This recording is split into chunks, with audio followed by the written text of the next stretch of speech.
Assalamualaikum warahmatullahi wabarakatuh. Dulu saya nak ucapkan terima kasih kepada semua warga kerja Institut Integriti Malaysia yang telah pun menunjukkan komitmen, semangat dedikasi yang tinggi dalam mencapai prestasi organisasi.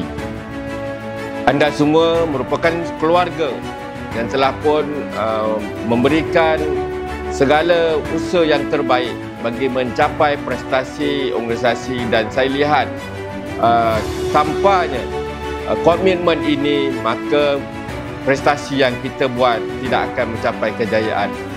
Semua telah memainkan peranan bagi menentukan kejayaan ini. Kepada mereka yang telah terpilih menerima anugerah prestasi perkhidmatan cemerlang dan anugerah prestasi IIM, dapat meningkatkan lagi prestasi cemerlang tersebut. Dan bagi semua anggota-anggota yang lain, bukan bermakna anda tidak cemerlang, tapi anda juga merupakan pekerja cemerlang yang telah pun memberikan komitmen yang terbaik bagi mencapai prestasi yang telah pun ditunjukkan. Sekali lagi saya ucapkan terima kasih kepada semua yang telah terlibat, bermula daripada pengurusan tertinggi sehinggalah kepada peringkat kumpulan pelaksana. Sekian, wabillahi taufik wal hidayah. Assalamualaikum warahmatullahi wabarakatuh.